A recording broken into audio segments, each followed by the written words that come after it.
시간이 되었으므로 2021년 4월 11일 주일 예배를 주님께 올려드리도록 하겠습니다. 다같이 묵도하심으로 예배를 시작하겠습니다. 다같이 묵도하시겠습니다.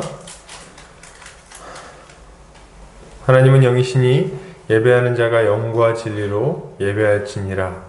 사랑과 은혜가 많으신 하나님 아버지 감사합니다. 오늘도 사랑하는 우리 보금자리 교회 형제자매들 모여서 함께 주님을 예배하고자 합니다. 주님, 우리가 주님 앞에 마음을 열어 예배할 때에 이 자리를 좌정하시고 우리 예배를 받아 주시옵소서. 주님, 이제 예배를 시작하는 시간입니다. 마치는 시간까지 주께서 함께 하시고 은혜 베풀어 주시기 원하오며 예수 그리스도의 이름 받들어 기도 올려드립니다. 아멘. 찬송가 1장 찬송 드리겠습니다. 찬송가 1장입니다.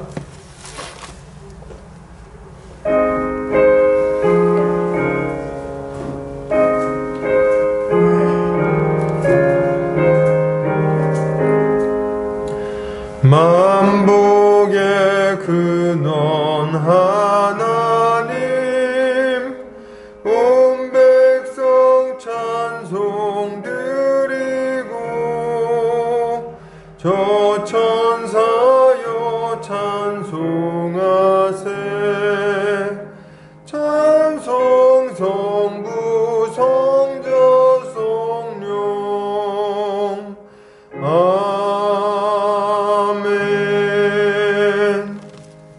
같이 사도신경으로 우리의 신앙을 고백하겠습니다. 성경 맨 앞 페이지를 참고하시면 되겠습니다. 다 같이 고백합니다.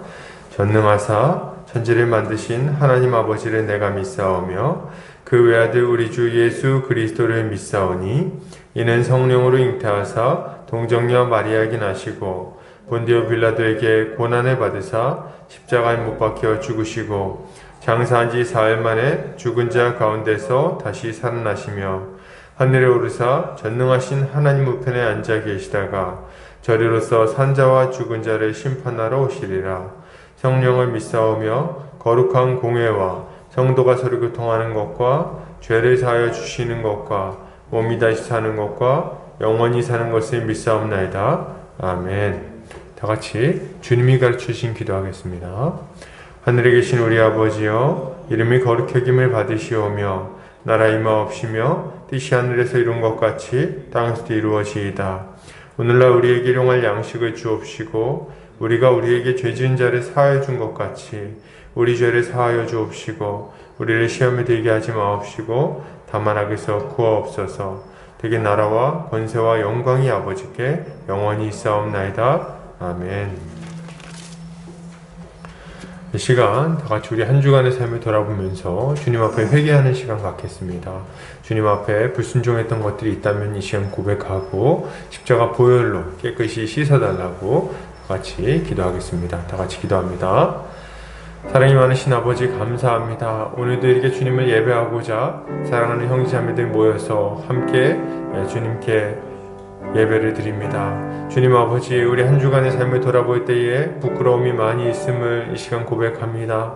주님 말씀에 순종하며 정말 이웃을 사랑하고 정말 우리의 인생을 바쳐서 섬기고 또 사랑의 말을 하고 섬기는 말을 하고 또 사랑의 눈빛과 사랑의 손길로 그들을 돌보기보다도 주님 아버지 시기하고 질투하고 미워하고 원망하고 주님 그렇게 가장 가까운 사람들에게도 사랑을 베풀지 못했음을 이 시간 고백합니다.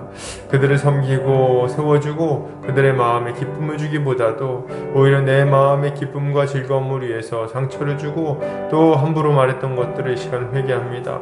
이 모든 죄를 예수 그리스도 십자가 보혈로 씻어주시기를 간절히 구하며 나아가오니 주여 은혜를 베풀어 주시옵소서. 주님, 그리하여 다시금 우리의 심령이 예수를 예배하기에 합당한 하나님 예배에게 합당한 심령 되게 해주시옵소서. 예수 그리스도 십자가 보혈의 능력이 우리를 우리의 모든 죄에서 완전히 깨끗하게 씻음을 믿습니다. 감사드리며 예수 그리스도 이름 받들어 기도 올려드립니다. 아멘. 이 시간 찬송가 315장 찬송 드리겠습니다. 찬송가 315장입니다.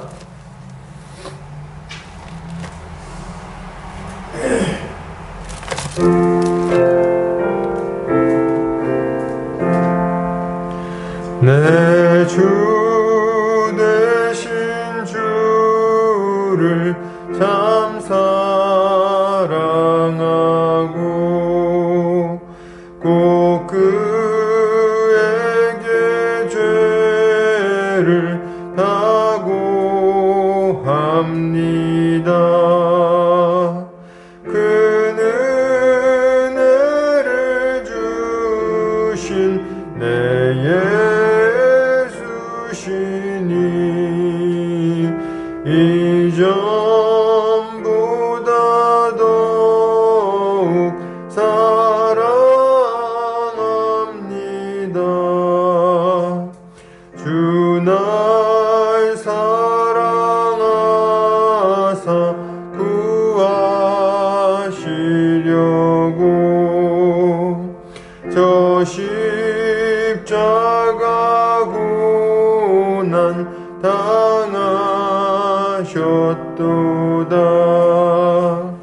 사랑합니다. 그 영광의 나라 나들어가서 그 풍성한 은혜 늘 감사하리. 금면류관 쓰고 나 찬송할 말 이전보다 더욱 사랑합니다.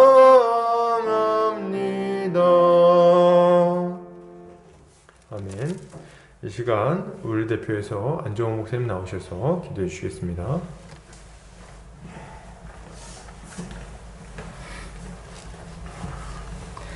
좋으신 하나님 아버지, 오늘도 아버지께 예배드릴 수 있는 은혜를 우리에게 허락해 주시니 감사합니다. 주여, 우린 죄인이었습니다. 죄 가운데 태어나 죄 가운데 자랐고 아무것도 모르고 죄를 짓고 살아왔습니다. 이 죄가 우리를 더욱 죽음으로 몰아가고 있다는 것을 알면서도 죄를 사랑하고 죄에서 벗어나지 못했습니다. 그러나 예수 그리스도께서 우리를 위하여 십자가에서 죽으심으로 우리의 죄를 완전하게 해결하셨을 뿐 아니라 성령을 보내주셔서 죄로부터 해방되어 더 이상 죄 가운데 살지 않도록 하셨습니다. 하나님께서 우리를 창조하신 그 목적대로 살고 그 복을 누리며 맛볼 수 있는 은혜를 주셨습니다. 우리에게 은혜를 베풀어 주시니 감사합니다. 주님을 찬양합니다. 주님께서 우리에게 크신 은혜를 허락해 주셨음에도 불구하고 우린 때론 여러 가지 이유로 믿음이 흔들리고 죄를 짓습니다. 때론 죄가 달콤하게 느껴지고 때론 여러 가지 핑계를 대며 죄를 짓습니다. 여러 환경들이 죄를 짓도록 부추기기도 합니다. 주여, 우리의 믿음 없음을 용서하여 주시옵소서. 더 주를 믿고 주를 더 의지하기 원합니다. 성령의 능력으로 우리를 보호하여 주시고 더 이상 죄를 짓지 않도록 우리를 붙들어 주시옵소서. 그리고 남은 삶을 더욱 의미 있고 더욱 거룩하게 살기 원합니다. 그것은 주님 안에서 주님 뜻대로 사는 것입니다. 주님을 사랑하고 이웃을 사랑하는 삶을 사는 것입니다. 우리가 하나님의 뜻대로 순종하며 살기 원합니다. 그리하여 오늘도 하나님의 말씀을 듣습니다. 주께서 우리를 보금자리 교회로 부르셨고 안중근 담임 목사님을 통하여 하나님의 말씀을 선포하게 하셨습니다. 오늘 담임 목사님을 통하여 말씀하시고 이 말씀을 듣는 우리의 마음이 불같이 뜨거워지게 하여 주시옵소서. 지혜와 지식을 주셔서 이 말씀을 잘 이해하고 마음에 새겨 삶에 그대로 적용하게 하시고 많은 사람들이 이를 통해 우리가 하나님의 백성임을 알게 하여 주시옵소서. 세상은 지금 점점 어두워지고 있습니다. 다시 코로나가 유행하려 하고 있고 빈부의 격차는 더욱 심해지며 사람들 마음속에 불안과 분노와 불신이 가득합니다. 주여, 이렇게 어두운 때에 보금자리 교회가 그리고 우리 성도 한 사람 한 사람이 한 줄기 빛이 되게 하여 주시옵소서. 예수 그리스도의 십자가 복음을 전하고 삶으로 그것이 유일한 길임을 증명하게 하여 주시옵소서. 주여, 우리에게는 눈앞에 닥친 여러 문제들이 있습니다. 건강의 문제, 돈 문제, 관계 문제, 진로 문제, 결혼 문제, 직장 문제, 마음의 문제 등 이런 문제들이 우리의 마음을 힘들게 하고 믿음을 흔듭니다. 그러나 우리 주님께서 우리 삶의 아주 작은 부분도 다 지켜보고 계시며 다 통제하고 계심을 믿습니다. 그리고 지금 우리 눈에 커 보이는 문제들도 주님께서 결국엔 다 합력하여 선을 이뤄 주실 것을 믿습니다. 주님은 선하시며 우리를 그 무엇보다 사랑하신다는 것을 믿습니다. 주님을 찬양합니다. 예수님이 오시는 그날까지 우리가 우리의 믿음을 지키고 교회로서 서로 사랑하며 하나됨을 힘써 지키게 하여 주시옵소서. 그렇게 하심을 믿습니다. 우리 주 예수 그리스도의 이름으로 기도합니다. 아멘.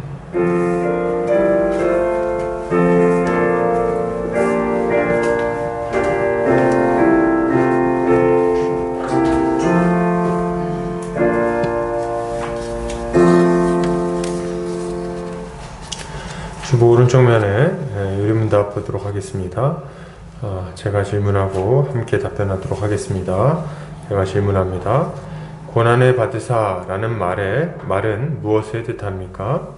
예수님께서 전생애를 특히 그의 마지막 순간에 전 인류의 죄에 대한 하나님의 진노를 친히 몸과 영혼으로 받으셨다는 것입니다. 그리스도의 고난은 우리의 몸과 영혼을 영원한 정죄로부터 해방시켜서 하나님의 은혜와 의와 영생을 주시기 위한 유일한 구속 제사였습니다. 38문. 왜 예수님은 총독 본디오 빌라도에게 재판을 받으셨습니까? 예수님은 죄가 없으신 분이지만 하나님의 준엄한 심판으로부터 우리를 구원하기 위하여 총독에게 재판을 받으신 것입니다. 예수님께서 다른 방법이 아니라 십자가에 달려 죽으셨다는 것이 그렇게도 중요합니까? 그렇습니다. 십자가의 죽음은 하나님의 저주의 죽음이기 때문에 그의 죽음은 내가 받아야 할 저주를 대신 짊어지셨다는 확신을 줍니다. 아멘. 광고 보겠습니다. 보금자리교회 오신 성도님들 환영합니다. 주님 안에서 함께 자라가기를 바랍니다. 코로나19가 유행 중에 있습니다. 인사는 목례로 대신하도록 하겠습니다. 코로나가 속히 종식돼서 모이기를 힘쓰는 교회가 되도록 기도하겠습니다. 그리고 이제 추가로 좀 광고가 주중에 또 나갈 것 같은데요. 지금 코로나 인원수가 굉장히 많이 늘었죠. 이제 600명에서 700명. 오늘도 이제 많이 늘었는데 당분간 좀 이렇게 상황을 봐서 온라인 예배를 좀 드리면 어떨까 이런 생각을 좀 하고 있습니다. 그래서 추이를 봐서 수요일 정도에는 어떻게 할 것인지 이렇게 공지를 드리도록 하겠습니다. 말씀 선교센터와 한책의 사람들, 말씀운동연합과 누룩운동, 장신 바이블 스터디와 숙명예대 식한 모임 가운데 많은 열매가 맺혀지도록 기도해 주시면 감사하겠습니다. 이번 주에, 지난주죠. 지난주에 말씀 선교센터에서 사도신경 목회자 훈련학교가 진행이 됐습니다. 그래서 이제 우리 170명가량의 목사님들과 목사님 전사님들과 같이 강의를 좀 진행했는데요. 좀 즐거운 시간이었고 다들 많은 유익을 얻는 그런 시간이었습니다. 앞으로도 이런 사역들이 힘있게 잘 이루어지도록 기도해 주시면 감사하겠습니다. 자, 우리 말씀 보도록 하겠습니다. 마가복음 16장입니다. 마가복음 16장 14절에서 20절까지 말씀입니다. 마가복음 16장 14절에서 20절까지 말씀입니다. 제가 봉독해 올리겠습니다. 그 후에 11 제자가 음식 먹을 때에 예수께서 그들에게 나타나사 그들의 믿음 없는 것과 마음이 완악한 것을 꾸짖으시니 이는 자기가 살아난 것을 본 자들의 말을 믿지 아니함일러라. 또 이르시되 너희는 온 천하에 다니며 만민에게 복음을 전파하라. 믿고 세례를 받는 사람은 구원을 얻을 것이요 믿지 않는 사람은 정죄를 받으리라. 믿는 자들에게는 이런 표적이 따르리니 곧 그들이 내 이름으로 귀신을 쫓아내며 새 방언을 말하며 뱀을 집어 올리며 무슨 독을 마실지라도 해를 받지 아니하며 병든 사람에게 손을 얹은즉 나으리라 하시더라. 주 예수께서 말씀을 마치신 후에 하늘로 올려지사 하나님 우편에 앉으시니라. 제자들이 나가 두루 전파할세 주께서 함께 역사하사 그 따르는 표적으로 말씀을 확실히 증언하시니라. 아멘. 마가복음 16장 14절에서 20절까지 부활을 믿고 확신하고 전파하라 라는 제목으로 말씀을 함께 보도록 하겠습니다. 오늘 예수님은 11 제자가 음식 먹을 때에 그들에게 나타나십니다. 그리고 그들의 믿음 없는 것과 완악한 것을 꾸짖으셨다고 말하고 있죠. 왜 꾸짖으셨을까요? 그들이 예수님이 살아났다는 이야기를 듣고 나서도 그걸 본 자들의 말을 믿지 않았기 때문에 그렇습니다. 증인들 많았죠. 오늘 본문의 배경이 되는 얘기는 전에 살펴보았던 이제 세 여인의 그 증언, 세 여인이 무덤에 갔다가 천사 2명을 보죠. 빈 무덤과 천사 2명을 발견하는 얘기. 그리고 이제 막달라 마리아가 이제 예수님을 만나는 얘기, 베드로와 요한이 빈 무덤을 발견하는 얘기, 엠마오로 가던 2 제자가 예수님을 만난 이야기, 이런 것들이 지금 예수님 책망의 배경이 될 거예요. 이렇게 여러 증인들과 천사들의 증언이 있었음에도 불구하고 제자들은 예수님의 부활을 믿지 않은 거죠. 요한복음에서는 여기 나오는 11 제자가 식사할 때의 이야기를 좀 더 자세히 다루고 있습니다. 그래서 오늘 요한복음하고 요한복음 20장하고 마가복음 16장 말씀을 좀 번갈아 가면서 보도록 하겠습니다. 요한복음 20장 19절에서 20절 말씀입니다. 제가 읽을게요. 이날 곧 안식 후 첫날 저녁 때에 제자들이 유대인들을 두려워하여 모인 곳의 문들을 닫았더니 예수께서 오사 가운데 서서 이르시되 너희에게 평강이 있을지어다. 이 말씀을 하시고 손과 옆구리를 보이시니 제자들이 주를 보고 기뻐하더라. 아멘. 예수께서 제자들에게 지금 나타나시는 때는 안식 후 첫날 저녁이었습니다. 안식 후 첫날의 그 저녁 때 누가복음에 보면 엠마오로 갔던 제자들이 예수님을 만난 이후에 제자들에게 소식을 전하려고 돌아왔다고 말하고 있습니다. 그리고 제자들에게 이제 그 이야기를 하고 있을 때 그때 주님이 나타나신 거예요. 그리고 이제 제자들에게 이런저런 얘기를 하고 하시는 거죠. 누가복음에서는 같이 이제 떡을 먹고 물고기를 드셨다고 이렇게 이야기가 나옵니다. 그러면서 이제 나는 영이 아니고 나는 살이 있는, 뼈가 있는, 피가 있는 몸을 가지고 있는 사람이다. 내가 살아났다. 이 얘기를 이제 해주시는 거죠.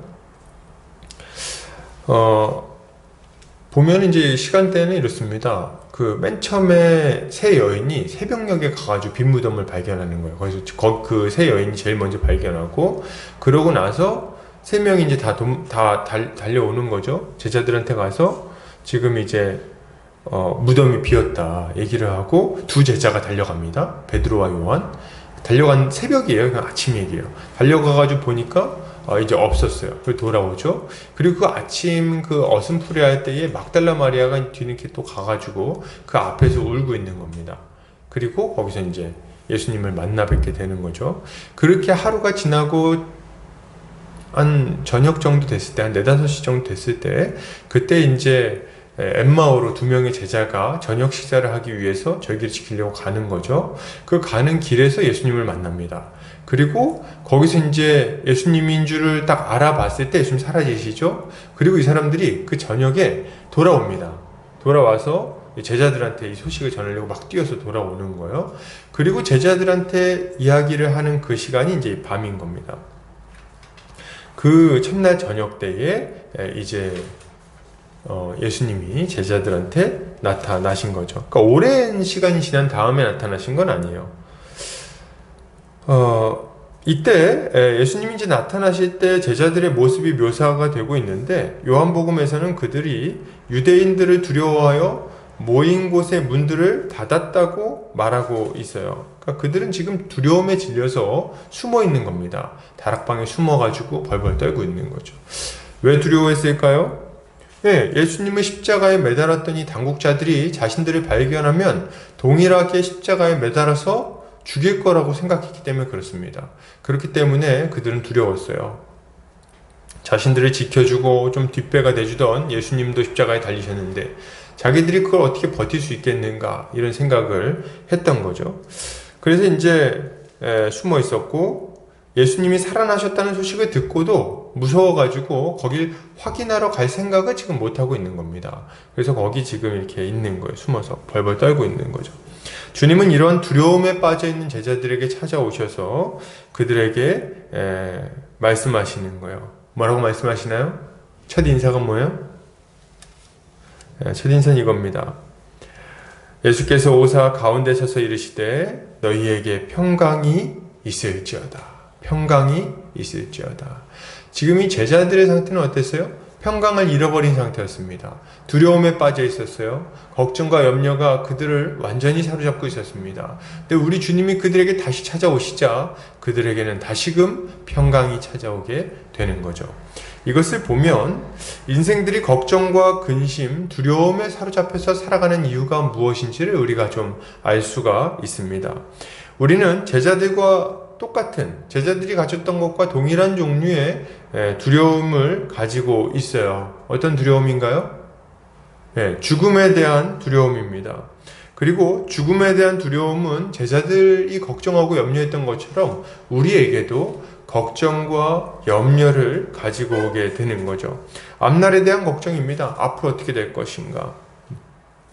뭐 먹고 살 것인가? 병 걸리지는 않을 것인가? 혹은 사고가 나지는 않을 것인가? 내가 하고 있는 일이 실패해갖고 인생, 한 번밖에 없는 인생 낭비하지는 않을까? 등등 죽음에 대한 두려움이 우리 인생의 여러 가지 걱정, 근심, 염려들을 가지고 오는 거예요. 그래서 우리가 거기에 사로잡혀서 살아가게 되는 거죠.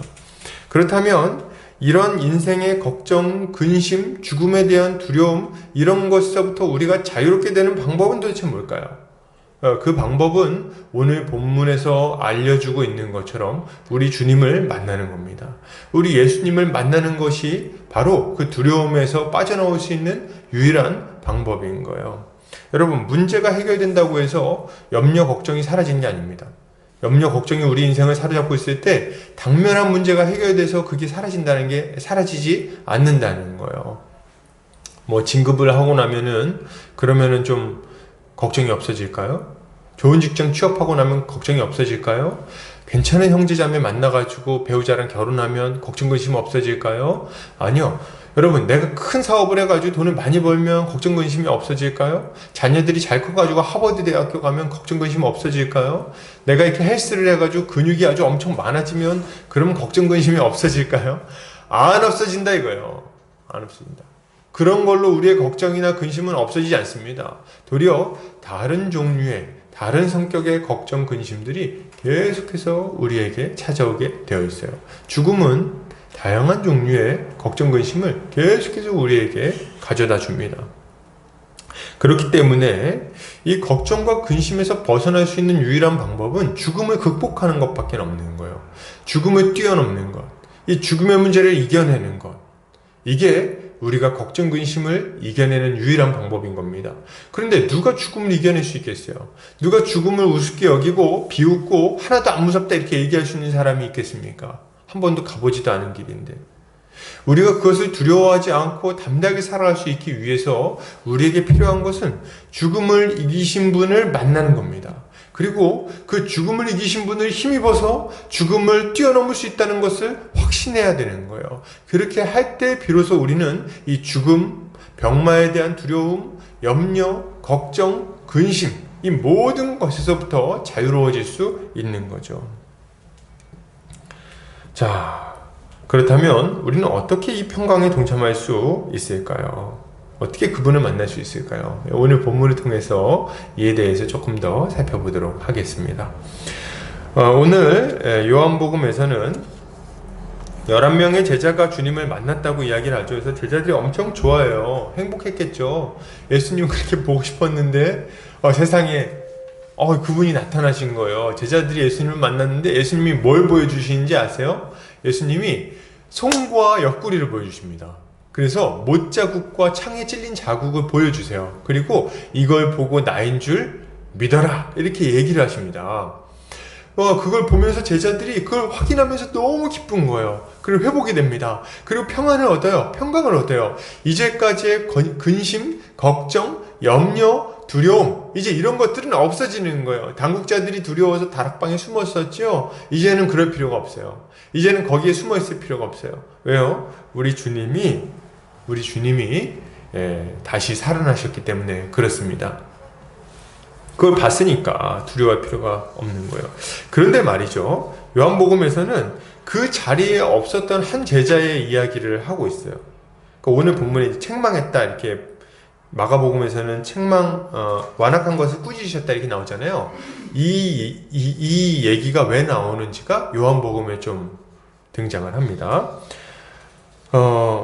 이 도마인데요. 의심 많은 도마, 유명하죠. 여러분, 우리 이거 노래도 있던가요? 의심 많은 이렇게 이런 게 있었던 것 같은데, 도마는 이 한 번의 사건 때문에 정체성이 딱 정해졌어요. 뭡니까? 의심 많은 도마. 3년 동안 열심히 주님 따라다녔고, 그 이후에도 예수님 부활하신 이후에 이제 저 인도 지역으로, 좀 믿을만한 이 전승에 의하면 인도 지역으로 가가지고 선교를 하다가 순교를 하셨다고 이렇게 기록이 되어 있어요. 그런데 그 위대한 일들을 많이 한 분인데 정체성은 뭐예요? 의심 많은 도마. 이 사건 때문에 그래요. 의심이 참 많은 도마였어요. 근데 이 도마가 이제 예수님을 못 만났어요. 잠시 무슨 일을 보러 갔던 건지 아니면 혼자 숨어 있었던 건지 정확하게 나오진 않습니다. 다만 그가 이 자리에 없었던 것만은 굉장히 분명해요. 그리고 예수님을 보지 못했기 때문에 이 도마는 부활을 믿지 못합니다. 문제는 그가 10명의 제자들이, 10명이나 되는 제자들이, 10명뿐이 아니죠. 더 많죠. 근데 그 많은 제자들이 예수님의 부활을 목격했고, 그가 몸을 가진, 영이 아니고 환상이 아니고 몸을 가진 상태로 살아나셨다는 얘기를 들었음에도 불구하고 안 믿었다는 거예요. 이게 제일 큰 문제예요. 옛날 사람들은 과학이 발전하지 않은 시대에 살았으니까 잘 믿었을 거라고요? 아니요, 전혀 그렇지 않아요. 도마를 보세요. 안 믿잖아요. 우리만큼이나 안 믿어요. 요한복음 20장 24절 25절 한번 볼까요? 12 제자 중에 하나로서 디두모라 불리는 도마는 예수께서 오셨을 때에 함께 있지 아니한지라. 다른 제자들이 그에게 이르되 우리가 주를 보았노라 하니 도마가 이르되 내가 그의 손에 못자국을 보며 내 손가락을 그 못자국에 넣으며 내 손을 그 옆구리에 넣어보지 않고는 믿지 아니하겠노라 하니라. 그러니까 굉장히 강력하게 얘기를 하죠. 내가 그 못자국에, 예수님 손에 있는 그 못자국에 손가락 넣어보기 전에는 내가 안 믿을 거야. 이렇게 얘기를 하는 거예요. 도마는 말이죠, 3년 동안이나 예수님을 따라다녔던 사람이에요. 3년 동안이나. 근데도 불구하고 이런 말을 하는 걸 볼 때 이 믿음이라는 것이, 예수를 믿는다는 것이 우리 생각처럼 그렇게 간단하고 단순한 문제가 아니라는 것을 우리가 알 수가 있습니다. 어떤 분들은 그래요. 아니, 예수를 믿어야지. 왜 못 믿어? 응? 그 쉬운 걸 왜 못 믿어? 응? 믿으면 되잖아. 믿어! 이렇게 하는 분들이 있어요. 근데 그렇게 한다고 해서 믿음이 딱 생겨버리면 좋겠지만 그게 잘 안 된다는 거예요. 의심이 되는 걸. 그죠? 안 믿어지는 걸 어떡하냐는 거예요. 변화산에서 우리 주님이 변모하신 이후에 제자들과 함께 내려왔을 때 밑에서 귀신 들린 아이 한 명이 고통을 당하고 있었어요. 그리고 그 아버지가 예수님께 나와서 좀 할 수 있거든 좀 고쳐달라고 요청하는 걸 우리가 예전에 살펴봤죠. 그때 이 아이의 아버지가 할 수 있거든 좀 어떻게 좀 해주세요 이렇게 했더니 예수님이 꾸중을 하십니다. 뭐라고 꾸중하세요? 할 수 있거든이 무슨 말이냐? 믿는 자에게는 능치 못함이 없느니라 이렇게 얘기를 하십니다. 근데 그 얘기를 딱 듣고 나서 이 아이의 아버지가 한 말이 기가 막혀요. 이렇게 얘기합니다. 주여 제가 믿습니다. 저의 믿음 없음을 도우소서. 이렇게 얘기를 합니다. 그러니까 이 아이의 아버지도 믿고 싶은 거예요. 믿고 싶어 좀. 자기도 믿고 이 근심 걱정에서 좀 벗어나고 싶어. 하나님의 능력을 경험하고 싶어. 근데 안 믿어지는 거예요. 그러니까 믿고 싶어요. 이렇게 얘기를 하는 거예요. 믿습니다. 근데 믿음을 좀 주세요. 이렇게 얘기하는 거죠. 이게 이 믿음의 이 복잡성을, 믿음이 단순하지 않다는 것을 잘 보여주는 한 사건이라고 말씀드릴 수 있을 것 같아요. 자, 그렇다면 이 도마는 왜 예수님의 부활을 믿지 못했을까요? 우리는 왜 예수님의 부활, 예수님으로부터 시작된 이 복음의 기쁜 소식을, 사실 복음을 이렇게 잘 생각해보면 나쁜 얘기가 하나도 없잖아요. 너무 좋은 얘기 아닙니까? 믿기만 하면 모든 죄가 용서받고 그리고 영원한 생명이 주어진다고 하는 건데, 이걸 우리가 거절할 이유가 전혀 없거든요. 근데도 불구하고 안 믿어요. 이유가 뭐냐 했을 때 이러저러한 이유가 있었겠죠. 그렇게 뭐 여러 가지 얘기를 할 수 있겠지만, 첫째로는 일단 도마의 얘기를 먼저 좀 살펴보면, 첫째로는 좀 기질적인 문제가 좀 있었던 것 같아요. 도마의 기질적인 문제. 사람들 중에는 기질적으로 부정적인 생각을 잘 하는 사람들이 있어요. 그러니까 쉽게 못 받아들이고 좋은 일이 있을 거라는 걸 잘 못 믿는 사람들이 있는 거죠. 복음의 위대한 진리들을 들어도 그것이 과연 가능하겠나? 그렇게 좋은 일이 정말 있을 수 있는가? 아무것도 안 해도 구원받는다고? 아무 노력을 안 해도 영생을 얻는다고? 돈 안 내도? 내가 종교생활 안 해도? 내가 가가지고 막 천일치성을 안 드려도? 탑돌이를 안 해도? 내가 몸을 괴롭게 안 해도 구원을 얻는다고? 그게 말이 돼? 이런 생각을 하는 거죠. 내가 그렇게 못된 짓거리 많이 하고 살았는데 내가 예수를 믿는다고 말로 고백만 하면 구원받는다고? 죄 용서받는다고? 말도 안 돼. 이런 생각을 하는 거죠.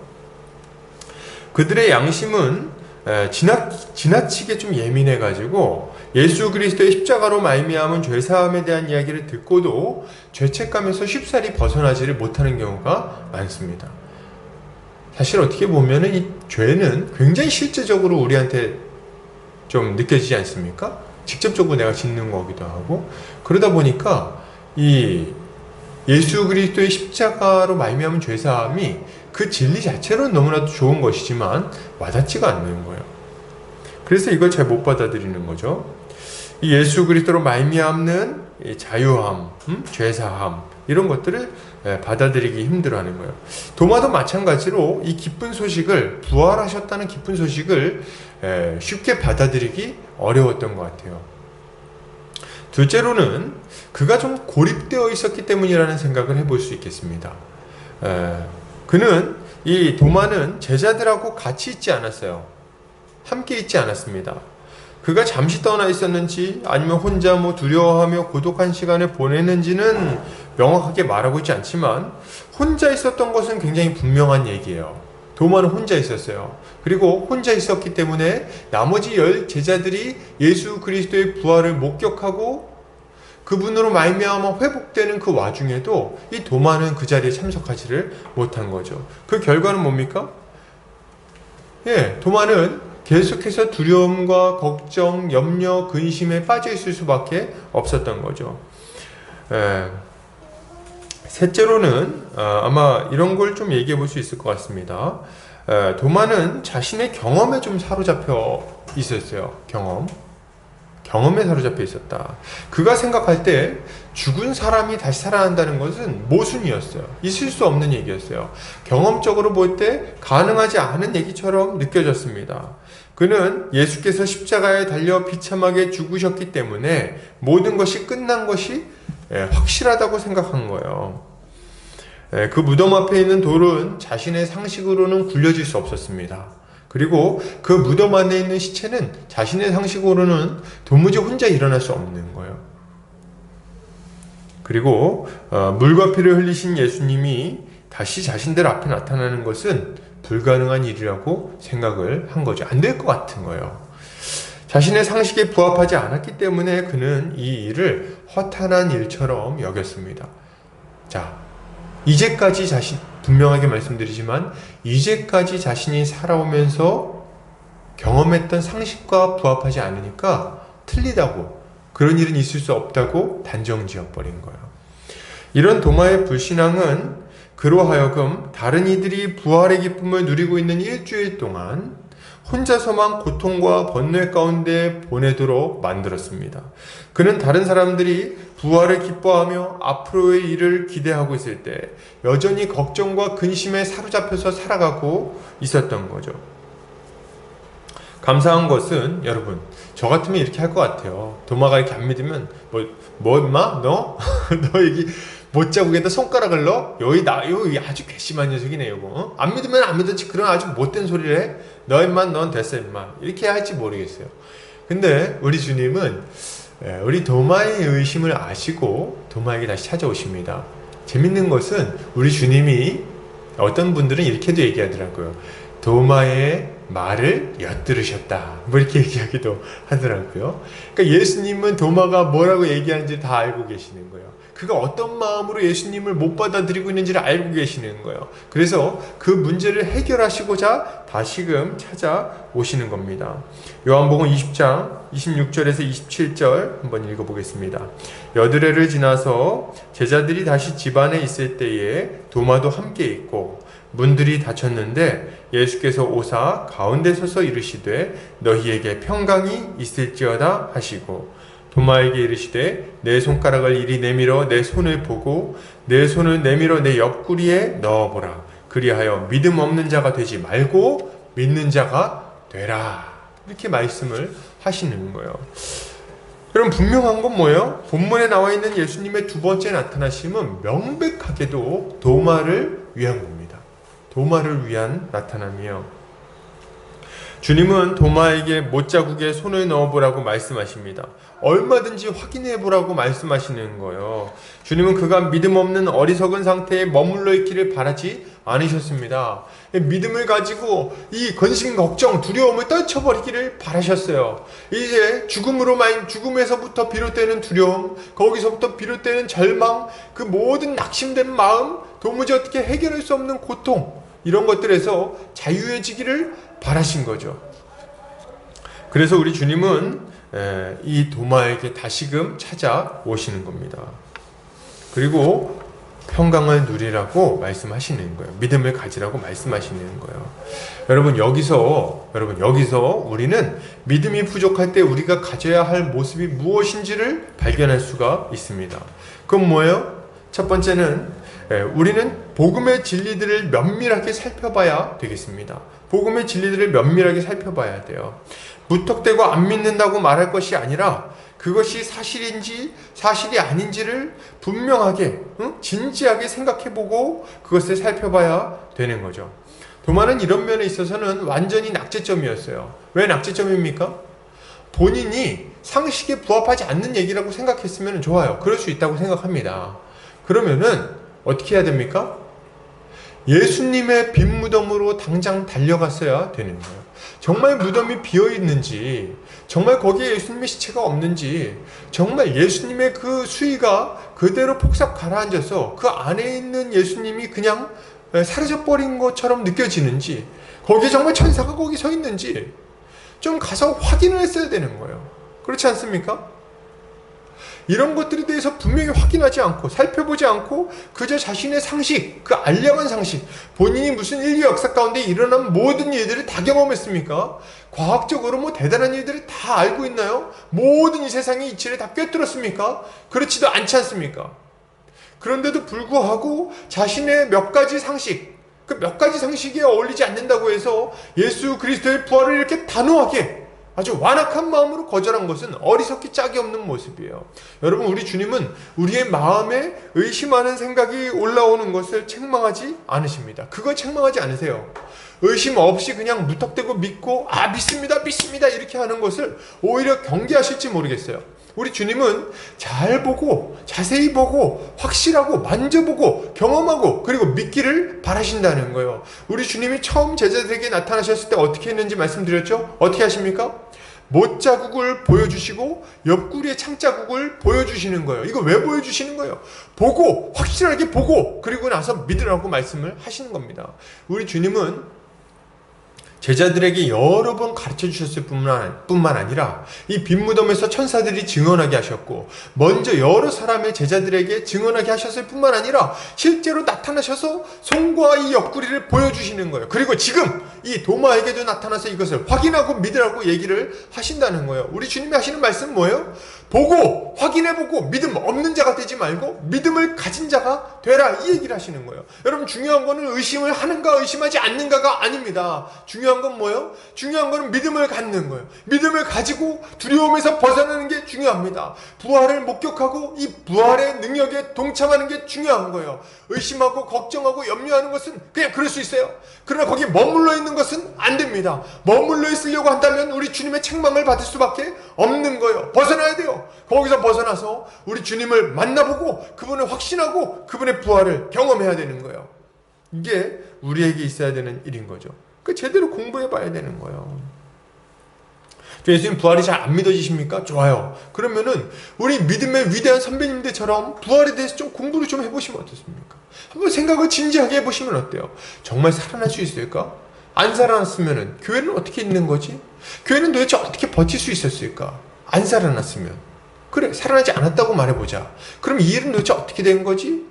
왜 이런 일이 일어났을까? 왜 다 도망갔던 제자들이 돌아와가지고 오순절날 이상한 짓을 했을까? 왜 그 결과 교회는 생겨났고 당국자들은 그들을 말리지도 못했을까? 왜 2000년의 역사 가운데 수십억 명의 사람들이 주님께로 돌아왔고 변화되는 역사가 일어났을까? 그들은 왜 목숨 바치기까지 담대하게 예수 그리스도가 살아났다고 증언할 수 있었을까? 이런 것들에 대해서 여러분 진지하게 고민해보지 않고 몇 가지 알량한 상식으로 내게 있을 수 없는 일이라고 이렇게 얘기하는 것은 우리 주님의 책망을 받기에 아주 합당한 일인 거예요.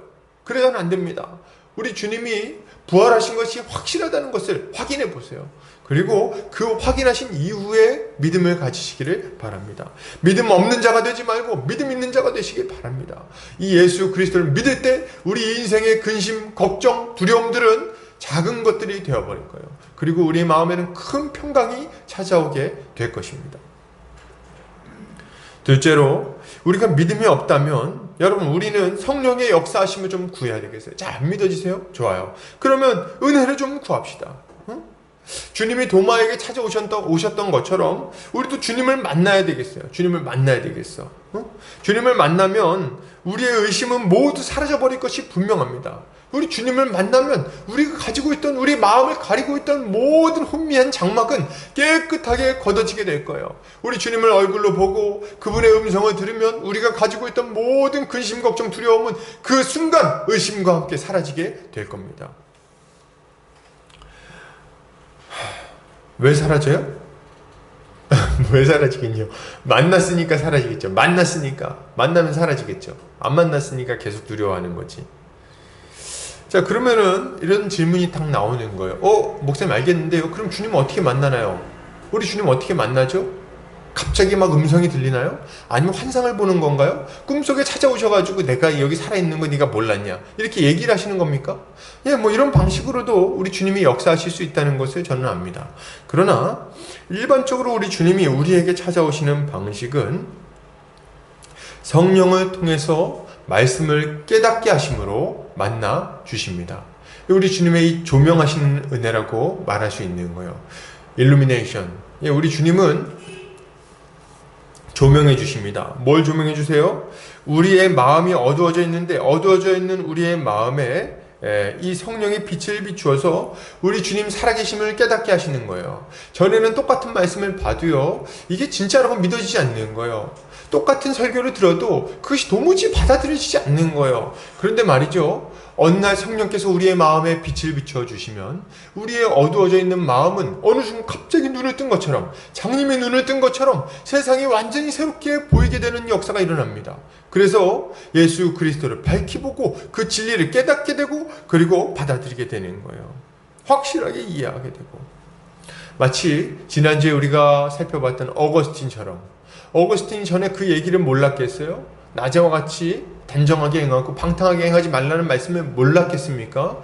그게 좋다는 건 몰랐겠어요? 예수가 그리스도 되심과 우리의 모든 죄를 용서해 주셨음을 몰랐겠습니까? 요한 웨슬레 같은 경우는 목사님이셨어요. 이 목사님이 자신의 죄사함을 위해서 예수가 죽으셨다는 걸 몰랐겠습니까? 아니요, 알았다는 거예요. 알았어요. 알고 있었어요, 머리로는. 문제는 뭡니까? 그것이 자신의 심령 깊숙한 곳에 믿음으로 받아들여지지 않았던 거죠. 근데 이 믿음으로 받아들여지기 위해서 필요한 건 뭡니까? 성령의 조명하심이 너무나도 필요한 거예요. 성령의 은혜 베푸심이 필요한 거예요. 성령이 우리의 굳어있는 마음을 경작하시면, 우리의 굳어있는 마음을 뒤흔들어 주시면, 그 딱딱하게 굳어있는 마음을 깨주시면, 그러면 그때 비로소 우리의 마음속에는 말씀이 심겨지고 놀랍도록 이 말씀이 자라나게 되는 것을 경험하게 될 겁니다. 그러므로 우리에게 필요한 것은 겸손히 하나님의 은혜를 구하는 태도입니다. 안 믿어지세요? 좋아요. 그럼 겸손히 한번 구해보시면 어때요? 정말 예수 믿으면 그렇게 좋다고? 그럼 내가 우리 주님께 한번 구해보지. 안 믿으시면 그런 줄 알고 그렇게 여기시고 한번 기도해 보시면 어떻습니까? 하나님 불쌍히 여겨달라고, 은혜를 베풀어 달라고, 내가 주님을 한번 만나보길 원한다고. 감사한 것은 우리 주님은 사모하는 자들에게 반드시 역사하신다는 거예요. 우리 주님은 사모하는 자들을, 자신 앞에 은혜를 구하며 나오는 자들을 결코 빈손으로 보내지 않으십니다. 이걸 믿고 주님 앞에 은혜를 구해야 되는 거예요. 셋째로, 우리는 형제자매들과 함께 있으면서 주의 은혜를 구해야 되겠습니다. 주님은 자신의 이름으로 모인 교회 가운데 임재하신다고 확실하게 얘기해 주셨어요. 마태복음 18장 20절입니다. 두세 사람이 내 이름으로 모인 곳에는 나도 그들 중에 있느니라. 아주 확실하게 얘기해 주시죠. 이 말씀을 생각해 볼 때 우리가 함께 모여 하나님을 예배하고 말씀을 배우는 것은 얼마나 중요한 일인지 몰라요. 아주 중요한 일이에요. 모여서 말씀을 들어야 돼요. 모여서 찬양하고 모여서 기도해야 되겠어요. 거룩이라는 책을 썼던 라일이라는 분은 이렇게 얘기했어요. 제시 라일인데요. 얼마나 많은 그리스도인이 하나님의 백성이 정규적으로 모이는 모임에 참석하지 않음으로써 잃어버려질 수 있는가? 우리가 별다른 이유 없이 놓친 바로 그 설교가 우리의 영혼에 필요한 메시지를 담고 있을 수 있다. 또는 우리가 참석하지 않은 바로 그 찬양과 기도 모임이 우리의 마음을 격려하고 굳세게 하고 붙돋우는 모임이었을 수도 있다. 이렇게 얘기를 하고 있어요. 참으로 적절한 조언이라고 저는 생각합니다. 우리가 만약 주님이 우리에게 주신 교회를 소홀히 여긴다면 우리는 은혜의 기회를 놓칠 수밖에 없어요. 이 교회에 견고하게 자리 잡고 교회 안에서 공급되는 말씀과 여러 영적인 유익들을 잃어버릴 수밖에 없는 거죠. 믿음을 잃어버리는 것은 당연히 피할 수 없는 일이 돼버릴 거예요. 저는 이렇게 말씀드리고 싶어요. 교회를 다니지 않고도 신앙생활을 잘할 수 있는가? 저는 불가능하다고 봅니다. 교회를 안 다녀도 구원 얻을 수 있지 않을까요? 저는 힘들다고 봅니다. 저는. 이유가 뭐냐면 교회 안에서 하나님의 통치가 힘있게 이루어지고 그 통치로 인해서 우리가 하나님의 뜻대로 살아갈 수 있을 뿐만 아니라 이 교회에서 공급되는 능력이 없이는 이 거센 세상의 그 풍파를 이겨내기가 너무 힘들기 때문에 그래요. 우리가 교회를 다녀도 힘들잖아요. 믿음 지키는 게. 그렇지 않습니까? 쉬워요? 이렇게 인생이 쉽습니까? 인생이 만만치 않아요. 우리의 그 믿음을 흔드는 일들이 얼마나 많은지 몰라요. 얼마나 유혹거리도 많고 얼마나 어려운 일도 많고 그런지 몰라요. 근데 그거를 혼자서 다 헤쳐나가서 이긴다고요? 여러분 힘들어요. 목사도 교회 한 2달만 안 나오면요 거의 불신자처럼 돼버립니다.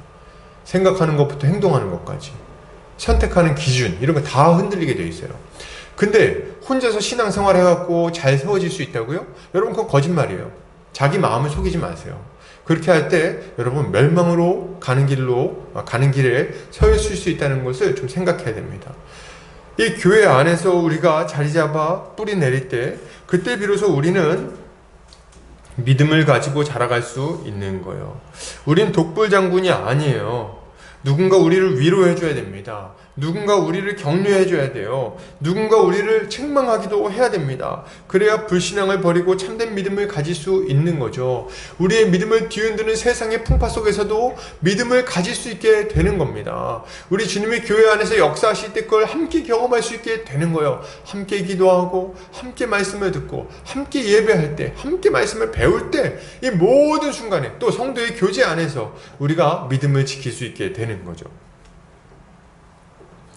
도마는 다시 찾아오신 주님을 만나고 예수님을 나의 주님이시요 하나님이시라고 고백합니다. 참 위대한 고백 아닙니까? 베드로의 고백과 같은 고백이에요. 나의 주 나의 하나님. 도마는 이제 더 이상 불신앙에 빠져있지 않았어요. 제자들하고 함께 있었죠. 다음번에 또 만날 때도. 그죠? 그러니까 같이 있으면 만나는 거예요, 여러분. 그리고 이제 예수를 자신의 주와 그리스도를 인정하며 평강에 참여하게 되는 겁니다.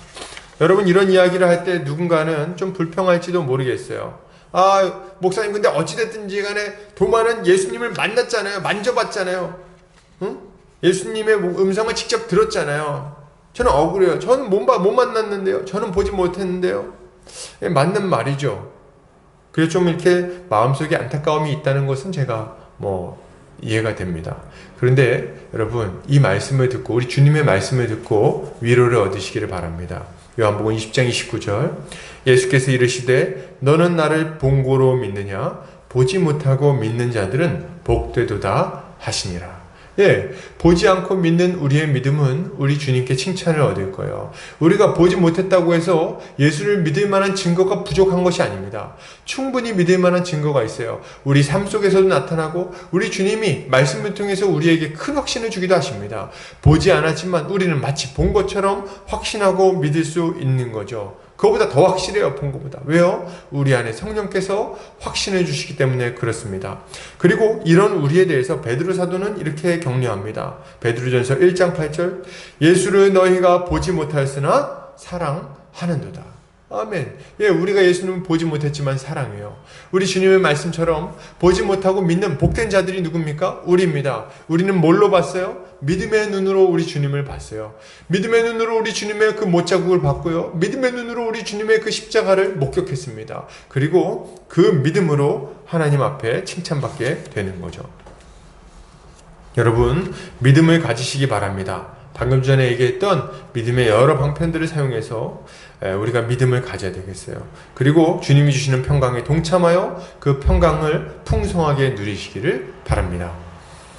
자, 그렇다면 계속해서 좀 살펴보도록 하겠습니다. 평강을 누리며 살아가는 신자는 어떤 삶을 살아야 될까요? 그렇다면 이제 이 예수 그리스도의 부활을 목격하고 이제 평강을 누리게 됐어. 그럼 이제 어떻게 살아야 돼요?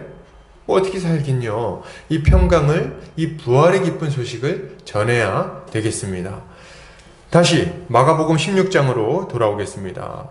제자들의 믿음을 회복시키신 주님은 이제 15절에 제자들에게 사명을 주십니다. 뭐라고 사명을 주시죠? 이렇게 사명을 주세요. 또 이르시되 너희는 온 천하에 다니며 만민에게 복음을 전파하라. 만민에게 복음을 전파하라. 이렇게 얘기를 하고 있죠. 그리고 믿고 세례를 받는 자들은 구원을 받을 것이고 믿지 않는 자는 정죄를 받을 것이라고 말씀하십니다. 이것은 굉장히 막중한 책임과 권한이 우리에게 맡겨졌음을 알려주는 본문이에요. 교회는 우리 주님께로부터 천국의 열쇠를 받은 자들입니다. 복음 전파의 사명과 함께 천국 열쇠를 받은 자들이에요. 마태복음 16장 19절에서는 이렇게 이야기하고 있어요. 내가 천국 열쇠를 내게 주리니 내가 땅에서 무엇이든지 매면 하늘에서도 매일 것이요 네가 땅에서 무엇이든지 풀면 하늘에서도 풀리리라. 우리 주님이 이렇게 얘기를 하시죠. 이때 천국 열쇠는 뭘까요? 베드로가 이 얘기를 들었거든요. 그래서 이제 뭡니까? 옛날 그 성화 같은 거 보면 베드로가 천국문 앞에 있는 사람으로 묘사가 많이 됩니다. 그리고 열쇠를 들고 있어요. 이 열쇠가 뭐예요? 천국문 열쇠. 그래서 베드로가 앞에 오면은 들여보내주기도 하고 안 들여보내주기도 하고 이렇게 얘기를 합니다. 이제 교황에게 이제 이게 이어졌다 이렇게 얘기도 하기도 하는데 틀린 얘기예요. 지금 베드로에게 주어진 이 열쇠는 베드로에게만 주어진 게 아니라 베드로와 나머지 11사도를 통해서 이제 그 11명의 사도들로 대표되는 12명의 사도들로 대표되는 교회에게 주어진 권세입니다. 교회에게 천국 열쇠가 주어진 거예요. 그러면 이 천국 열쇠는 뭘까요? 이건 두 가지로 설명할 수 있습니다. 첫 번째로 교회는 이 천국의 열쇠를 사용해서 천국문을 열기도 하고 천국의 열쇠, 이 천국문의 열쇠를 사용해서 문을 닫기도 합니다. 어떻게 열어젖혀요? 교회는 우리에게 주어진, 우리에게 맡겨진 복음을 전파함으로 전도를 통해서 천국문을 활짝 열어젖힙니다. 예수 그리스도의 십자가와 그 십자가 죽으심과 부활의 기쁜 소식, 이것을 우리가 전파함으로 천국문을 열어젖힙니다. 이것을 듣는 자들마다 천국으로 들어가게 되는 거예요. 하나님 나라 백성이 되는 겁니다. 주님은 믿고 세례를 받는 자들은 구원을 얻을 거라고 말씀하시지 않습니까? 우리의 복음 전파에는 능력이 있어요. 사도 바울은 로마서에서 이렇게 얘기합니다. 내가 복음을 부끄러워하지 아니하노니 이 복음은 모든 믿는 자에게 구원을 주시는 하나님의 능력이 됨이라. 먼저는 유대인에게요, 그리고 헬라인에게로다. 이렇게 얘기를 하고 있습니다. 무슨 말이에요? 사도 바울은 복음 전하기를 굉장히 원하는데 그 이유가 뭐냐면 복음이 전파되기만 하면 회개하고 거듭나고 구원 얻는 역사가 있기 때문에 그렇습니다. 그것을 확신하고 있는 거예요. 복음 전파에는 능력이 있다는 걸 믿는 겁니다. 그렇기 때문에 자신은 복음을 부끄러워하지 않는다고 말하는 거예요. 맞아요. 교회는 천국문을 열어 젖힐 수 있는 권세를 가지고 있습니다. 우리가 입을 열어 복음을 전하기만 하면 지옥으로 막 끌려 들어가고 있는 영혼들이 그 지옥의 권세에서 자유함을 얻어 영원한 생명을 얻게 되는 거예요. 이것이 우리가 해야 되는 일입니다.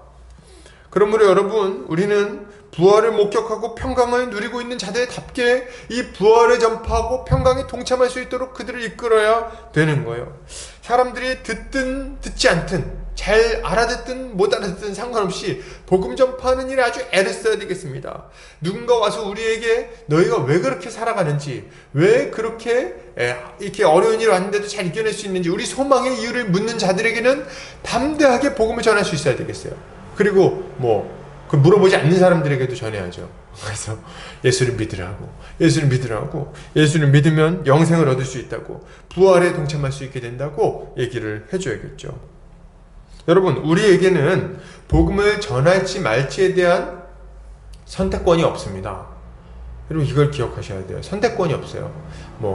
나는 좀 이렇게 스타일이 복음 전파랑은 안 어울리니까 전도는 하지 말아야겠다. 아니요, 그런 게 어디 있습니까? 나는 찬양만 해야지. 아니, 그런 게 어디 있어요? 나는 말씀만 전해야지. 그것도 이건 전도인데? 아무튼 이렇게 나는 섬기기만 해야지. 그런 게 어디 있습니까? 섬기는 것도 하고 복음 전파도 해야 되는 거예요. 이거는 해도 되고 안 해도 되고 아닙니다. 무조건 해야 되는 일인 거예요. 우리는 먼저 부활의 소식을 들은 자들로서 부활의 소식을 다른 이들에게 전파할 의무를 가지고 있는 거예요. 우리가 전파하는 복음을 듣고 믿는 자들은 구원을 받을 것이고 믿지 않는 자들은 정죄를 받을 것입니다. 믿는 자들은 영생을 얻을 것이고 믿지 않는 자들은 영원한 사망에 들어가게 될 거예요. 여러분, 우리가 가지고 있는 이 소식에 누군가의 영원한 삶이 달려있다는 것을 기억하시기를 바랍니다. 우리는 우리가 가지고 있는 이 복음을 별것 아니라고 생각할지 모르겠어요. 때로는 부끄럽게 생각할지 모르겠어요. 이런 거 이런 꼭 얘기해야 되나? 이거 좀 민망한데? 이거 제가 싫어하면 어떡하지? 막 걱정할지 모르겠어요. 막 부끄러워하면서. 근데 말이죠. 그들의 영원한 삶이 우리의 전도에 달려있다는 것을 생각한다면 그렇게 부끄러워할 겨를이 없습니다. 제가 고등학교 때 저를 전도했던 그 학원 선생님과 또 그 친구가 만약 저한테 연락해서 교회 나가자고 말하는 것을 부끄러워했다면 전 아마 예수님을 만나지 못했을 거예요. 그렇지 않았겠습니까? 내 친구가 민망함을 무릅쓰고 너 나랑 한번 교회 가지 않을래? 이런 얘기를 하지 않았다면 여러분, 우리 중에 어떤 사람들은 교회를 나오지 못했을지도 모르겠어요. 복음을 못 들어봤을지도 모르겠어요. 여러분, 우리의 복음 전도에 그들의 영생이 달려있다는 것을 기억하고 전도를 해야 되겠어요. 담대하시기 바랍니다. 우리 주님의 명령이에요. 결과는 우리 손에 달려있지 않아요. 전하는 것까지가 우리의 책임입니다. 그리고 안 믿으면 우리 주님께서 그 이후에는 책임져 주실 거예요. 복음을 전파하는 것까지 충성스럽게 감당하는 게 우리 일인 거죠. 또한 교회는 천국문을 닫을 수도 있다는 걸 좀 여러분 아셔야 됩니다. 천국문을 닫을 수도 있다. 천국 열쇠를 사용해서 천국문을 닫을 수 있다. 어떻게요? 권징을 통해서 천국문을 닫을 수 있습니다. 여러분, 교회는 복음 전파를 통해서 이 사람들이 하나님 나라에 들어갈 수 있게 하잖아요. 근데 누군가 이 교회에 소속됐다고 말하면서도 죄악 가운데 거하고 완악하게 복음을 거절하고 죄악된 길을 이 교회 안에서 막 어떤 형제라 하는 이가 그렇게 막 살아간다면 그것을 우리는 용납할 수 없습니다. 주님의 몸된 교회 가운데 죄가 들어와서 누룩같이 퍼져나가고 그로 말미암아 하나님 나라를 못 누리게 되는 것을, 여러분, 그것을 우리는 용납할 수 없는 거예요. 그래서 교회는 어떻게 합니까? 이 천국의 열쇠를 사용해서 그들을 이제 제어하는 거예요. 권징은 보통 출교로 이렇게 대표됩니다. 그래서 이 회개를 요청했는데도 불구하고 끝까지 회개하지 않는 자들에게는 이 출교를 하게 되는 거예요. 권징을 시행해서 여러 가지 이제 절차가 있겠죠. 그 절차를 정당하게 밟아서 이제 출교를 시행하게 됩니다. 그리고 이 출교를 할 때 여러분 우리가 기억할 건 이런 거예요. 요새는 막 분위기가 이상해가지고 교회에서 우리 누구는 이제부터 출교입니다. 안종현 씨는 이제 출교입니다. 이렇게 하는 거죠. 그러면 이제 그 사람은 회개하기 전까지는 돌아올 수 없어요. 그때 이 시대의 사람들은 막 어떤 반응이냐면, 에이, 여기 뭐 보금자리 교회만 교회냐? 야, 앞에도 교회 많어. 뭐 이렇게 하면서 이제 다른 교회를 가버리는 거예요. 굉장히 교회를 우습게 여기는 거죠. 교회가 막 그렇게 해도 아무 문제가 없을 거라고 생각하는 거예요. 근데 여러분 이걸 아셔야 돼요. 교회의 천국 열쇠의 권세를 주신 분은 우리 예수 그리스도십니다. 그리고 그분이 그 권한을 주셨을 때 그것을 우습게 여기고 거절하는 것은 우리 주 예수 그리스도를 거절하는 것과 똑같은 행동인 거예요. 그리고 그 결과는 하나님의 구원으로부터 떨어지는 결과가 나오게 되는 거죠. 그는 결코 회개하지 않는다면 결코 구원에 이르지 못할 겁니다. 이 땅에서 묶였기 때문에 하늘로부터도 은혜를 공급받지 못해요. 와서 교회 가서 기도해도 종교적인 만족감을 느끼지 몰라도 우리 주님은 그 기도를 들으지 않으십니다. 여러분 이런 것들을 잘 생각해야 돼요. 하나님의 말씀에 기초한 교회의 지도에 불순종하는 것은 주님의 권세를 거절하는 것이기에 실제적으로 그는 그리스도를 거절한 자가 됩니다. 이런 걸 생각해 보면 교회에게 주어진 권세가 얼마나 큰지를 우리는 생각해 볼 수 있어요. 주님은 이런 권세를 교회에 주심으로 복음이 순전하게 전파되고 교회가 건강하게 세워지도록 만들어 주신 거죠. 그러므로 우리는 힘을 다해 복음을 전파해야 되겠습니다. 때려 못 얻든지 복음 전파하기를 힘써야 돼요. 그리고 복음에 합당한 삶을 살아갈 수 있도록 교회 안에서 지도해야 되겠습니다. 이것이 우리가 해야 되는 일인 거죠. 우리가 복음을 전파하면 그러면 무슨 일이 일어날까요? 자, 오늘 주님은 믿는 자들에게 따를 표적에 대해서 말씀하십니다. 자, 우리 17절, 18절 한번 볼게요. 믿는 자들에게는 이런 표적이 따르리니 곧 그들이 내 이름으로 귀신을 쫓아내며 새 방언을 말하며 뱀을 집어 올리며 무슨 독을 마실지라도 해를 받지 아니하며 병든 사람에게 손을 얹은즉 나으리라 하시더라. 아멘. 굉장히 좀 충격적인 얘기 아닙니까? 귀신을 쫓아내기도 하고 방언을 말하기도 하고 그리고 뱀을 집어 올리고 독을 마셨는데 괜찮고 그리고 병든 사람에게 손을 얹었는데 이제 나았다 이렇게 얘기하는 거죠. 이게 무슨 차력사나 혹은 이렇게 마술사에게 일어난 일이 아닙니다. 근데 보면 뱀 막 들고 이렇게 하는 차력사가 보통 많이 하는데 주님을 믿는 자들에게 따를 일들을 얘기를 하고 계시는 거예요. 그런데 여러분 이 말을 오해하시면 안 되겠어요. 오해하시면 안 됩니다. 뱀독을 지금 나는 이제 예수 믿으니까 뱀독을 마셔도 돼. 그리고 뱀독 막 마시면 안 돼요. 그럼 이제 어떻게 돼요? 이제 얼굴 붓고 난리 나는 거죠. 큰일 납니다. 하나님을 시험하지 않으시길 바랍니다. 어리석은 행동을 하지 마세요. 여기에 나오는 장면은 이사야서에 나오는 것처럼 하나님 나라가 회복되는 것을 보여주는 말씀이에요. 하나님 나라가 어떻게 묘사됩니까? 사막에 샘이 넘쳐 흐르리라 사막에 꽃이 피어 향내 내리라 이렇게 하잖아요. 사자들이 어린 양과 뛰놀고 어린이가 독사굴에 손 넣어도 노래 갑자기 까먹었는데 아무튼 독사굴에 손 넣어도 괜찮고 이런 장면들을 지금 얘기하고 있는 거예요. 그래서 지금 이 복음을 전파할 때 어떤 일이 일어나는가 할 때 하나님의 나라가 이루어질 것이라는 말씀을 하고 계시는 거예요. 우리가 복음을 전파하면 어떻게 된다고요? 예, 하나님의 나라가 그 복음 전파하는 자리 가운데 임하게 될 겁니다. 그래서 그들을 사로잡고 있는 모든 사망의 권세가 끊어지게 되고, 그리고 그들은 자유함을 얻게 될 거예요. 그들을 사로잡고 있는 모든 고통과 근심, 염려, 걱정, 사단의 세력으로부터의 공격, 이런 것들로부터 자유함을 얻게 될 겁니다.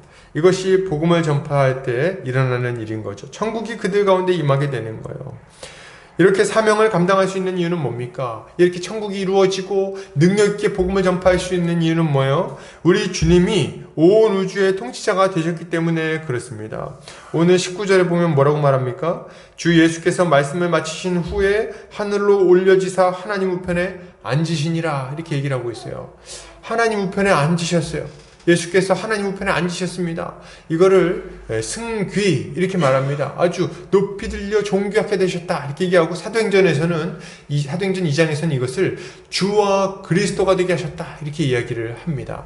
그래서 우리 주님은 지금 어떤 분이 되신 거예요? 하나님 보좌 우편에 앉으신 온 우주의 통치자가 되셔서 하나님의 통치권을 가지고 힘있게 이 온 우주를 통치하고 계신 겁니다. 이게 우리 주님이 하고 계시는 일인 거예요. 그리고 그 권능으로 택한 백성들을 구원하시고 만물을 통일시키는 사역을 하고 계시는 거죠. 예, 온 세상을 아주 힘있게 다스리고 계신 거예요. 어떻게 해요? 예, 성령을 보내셔서 성령의 역사로 구원하시고 다스리십니다. 복음이 전파되는 곳마다 성령이 역사하시는 거예요. 그리고 하나님 나라가 이루어지게 되는 거죠. 여러분, 실제로 성경을 한번 보세요. 실제로 어때요? 사도행전에 보면 실제로 이 얘기한 것과 똑같은 일이 일어나는 것들을 우리가 목격하게 됩니다. 그래서 사도들이 복음을 전파하니까 귀신이 쫓겨납니다. 새 방언을 말하게 되고 뱀독의 위협을 이겨냅니다. 그래서 나중에 이제 보면은 사도 바울이 뱀한테 물려요. 멜리데 섬에서. 근데 뱀한테 물렸는데 전혀 상하지 않는 일이 실제로 일어납니다. 그리고 감옥 문이 열리는 것부터 해가지고 천사들이 와가지고 감옥에서 끄집어내기도 하고, 병자들 안진뱅이도 일어나기도 하고, 소경이 눈뜨기도 하고, 막 박수 엘루만가요? 이렇게 아주 마술하는 이런 악한 자들, 이런 자들을 막 소경으로 만들어버리기도 하고 말이죠. 우리 주님의 역사가 이 사도들의 복음 전파 가운데 아주 힘있게 나타나는 걸 보게 됩니다. 그리고 이 초대교회의 모습을 보세요. 초대교회 가운데 하나님의 나라가 이루어져서 그들 가운데 평강이 있고, 그들 안에 참된 행복이 있고, 만족이 있고, 그들의 담대함이 있다는 것을 우리가 성경을 통해서 발견하게 됩니다. 이 모든 일은 이 복음 전파로 말미암아 일어나게 되는 일들인 거예요. 18세기 영국의 요한 웨슬리 목사님, 아주 유명한 분이죠. 그분이 이제 회심하기 전에, 그분이 사역을 시작할 때, 그때쯤 영국의 상황은요, 정말 바닥을 치고 있었어요. 그래서 온갖 종류의 죄악이 그 가운데 가득했습니다. 영국에 감옥을 많이 지었는데요, 죄인이 너무 많아가지고 그 감옥들을 다 그 감옥들로는 부족하다고 증축해야 된다는 얘기가 나올 지경이었어요. 감옥이 너무 많은데. 그래가지고 이 감옥을 이 문제를 어떻게 해야 될까 막 고민하던 시기였는데, 요한 웨슬리 목사님이 사역하시고 난 이후에 그분이 돌아가실 때 영국 전역의 감옥이 텅텅 비었어요. 여러분, 텅텅 비는 역사가 일어납니다. 여러분, 17세기 뭡니까? 갑자기 세기가 생각이 안 나는데, 18세기 이 영미 부흥운동 때, 미국 1차 대각성운동, 2차 대각성운동, 이럴 때 일어났던 일도 마찬가지입니다. 그리고 우리 한국 초대교회 1907년 평양 대부흥 때도 비슷한 일이 일어나요. 사람들이 자기 죄를 회개하고 죄로부터 돌이키고 정결한 삶을 살기를 애쓰고, 이런 모습들이 막 나타나는 거예요. 그래가지고 순사들이 막 소문을 들었어요. 어떤 소문을 들었냐면, 교회 가면은 이 나쁜 놈들 다 잡을 수 있다는 거예요. 거기서 막 자기 죄를 막 얘기하는 바람에. 그래가지고 순사들이 이 죄인들 잡으려고, 잘못한 사람들, 범죄자들 잡으려고 교회에 와가지고 잠복했는데, 자기들이 거기서 회개하면서 막 자기 죄를 고백하고 있고, 막 그런 일이 일어나는 거죠. 코미디 같은 일이 막 일어났어요. 여러분, 이게 어떻게 이런 일들이 일어납니까? 예, 우리 주님이 성령을 보내어 주시고 다스려 주시기 때문에 일어나는 일들이에요. 복음이 전파될 때 하늘에 계신 우리 주님은 힘있게 역사하실 겁니다. 그리고 그분의 다스림으로 말미암아 이런 하나님 나라의 역사가 이 땅 가운데 이루어지게 되는 거예요. 우리가 주기도문에서 기도하는 것처럼 하나님의 뜻이 하늘에서 이루어진 것처럼 이 땅에서도 이루어지기를 바랍니다 하는 것들이 드디어 이루어지게 되는 거죠. 그러니 우리가 어떻게 복음을 전파하지 않을 수 있겠습니까? 우리가 복음을 전하면 마귀가 떠나가고 하나님의 통치가 이루어질 겁니다. 병마가 낫게 될 겁니다. 상처 입고 무너졌던 일상들이 다시금 회복되게 될 거예요. 허무한 인생들이 가치 있는 인생들, 의미 있는 인생들로 바뀌게 될 겁니다. 무너진 가정도 다시금 회복되게 될 것이고, 친구 관계도 회복되게 될 것이고, 직장 안에서의 삶도 다시금 멋지게 바뀌게 될 거예요. 사람들로부터 인정받을 수 있게 될 것이고, 성실하다는 평가를 받게 될 것이고, 우리 주변에 있는 자들이 우리를 보고 주님께로 돌아오는 역사가 일어나게 될 겁니다. 여러분, 이걸 믿으시기 바랍니다. 그리고 우리는 죽음을 두려워하지 않고 이 땅에서 기쁘게 살아가다가 결국에는 영생에 이르는 문인 죽음을 통과하여 우리 주님 앞에 서게 될 거예요. 이것이 우리의 복음 전파로 복음을 공부하는 것으로 말미암아 성령의 역사로 이루어질 일들입니다. 이것을 사모하시기 바랍니다. 이것을 기대하시고 기도하시기 바랍니다. 우리 주님이 우리 가운데 힘있게 역사해 주실 거예요. 결론을 드립니다. 사랑하는 성도님들, 부활을 믿으시기 바랍니다. 우리 주님이 죽음을 이기시고 부활하셨다는 이 진리를 자세히 살펴보고 믿음을 가지시기 바랍니다. 믿음 없는 자가 되지 말고 믿음 있는 자가 되시기를 바랍니다. 그렇게 할 때 우리는 정말 세상이 줄 수 없는 평강을 얻게 될 거예요. 그리고 이 평강을 우리만 누리고 우리만 즐겨서는 안 되겠습니다. 우리 주변에 아직 이 평강을 누리고 있지 못한 자들, 죽음의 권세 아래에서 두려워하며 한평생 매어 종노릇하고 있는 자들이 많이 있습니다. 우리의 일가 친척들 가운데도 많이 있죠. 친지들 가운데도 있고 친구들 가운데도 있고, 그들에게도 복음을 좀 가르쳐줘야 되겠어요. 부활의 기쁜 소식을. 이렇게 할 때 그들의 이 인생 가운데에 참된 소망이 찾아오게 될 겁니다. 그들의 인생 가운데도 우리 주님이 서셔서 말씀하실 거예요. 너에게 평강이 있을지어다.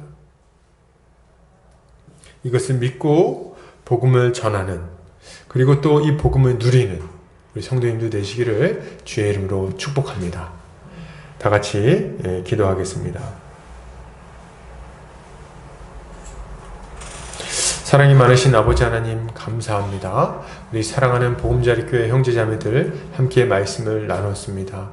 주님 아버지, 우리가 이 예수 그리스도의 부활을 굳게 믿고 그 부활의 기쁨에 동참하여 그것을 누리는 자들 되게 하여 주시옵소서. 그 평강 가운데 살아가는 자들 되게 하여 주시옵소서. 우리 마음에 의심의 물결이 일어날 때가 참 많이 있지만은, 그러할 때마다 우리가 모이기를 힘써 기도하고 정말 간절히 주님께 기도하고 또 말씀을 면밀하게 자세히 살펴봄으로 말미암아 이 모든 의심에서 참된 확신으로 나아가게 하여 주시옵소서. 또한 아버지, 우리에게 주어진 이 평강을 우리만 누릴 것이 아니라 우리 주변에 있는 많은 사람들에게도 복음을 전파하여 이 평강을 전하게 하여 주시옵소서. 그리하여 하나님의 나라가 우리 가운데 힘있게 이루어지기를 바랍니다. 하나님의 역사가, 그 복된 나라가 우리와 우리의 가정과 우리의 이 주변에 있는 이 지역 가운데에, 그리고 한국 교회 가운데, 한국 사회 가운데 이루어지기를 바랍니다. 아버지 하나님, 은혜를 베풀어 주시옵소서. 우리를 사용하여 주시옵소서. 주께서 우리 가운데 이러한 은혜 베풀어 주시기 원하오며 예수 그리스도 이름 받들어 기도 올려드립니다. 아멘. 다 같이 찬송가 50장 1절 찬송하면서 헌금하는 시간 갖도록 하겠습니다.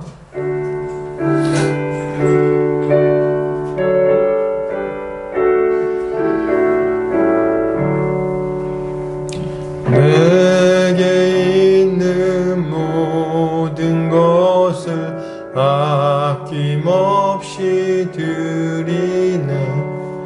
사랑하고 의지하며 주만 따라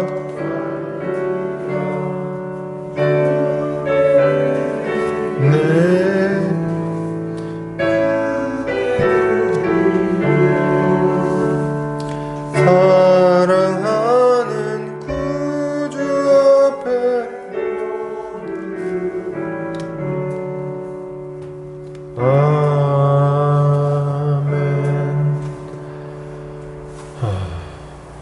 기도하겠습니다.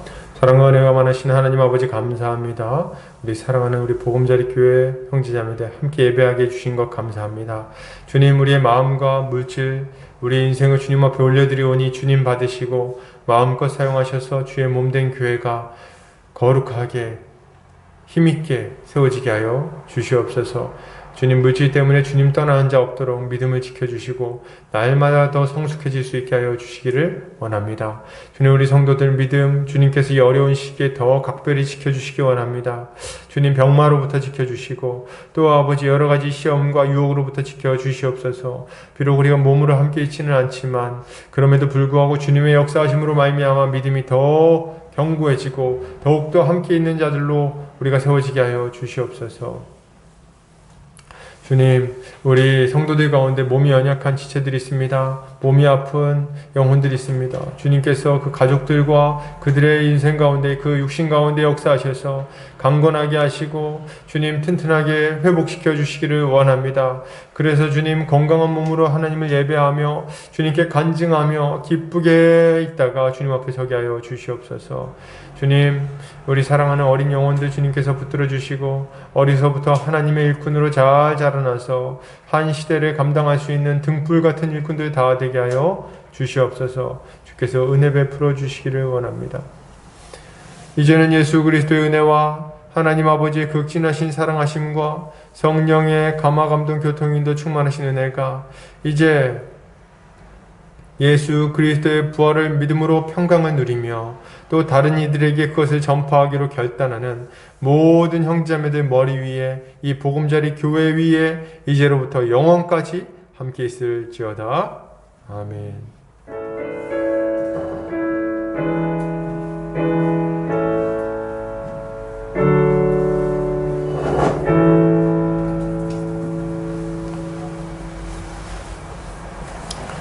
예배를 마쳤습니다.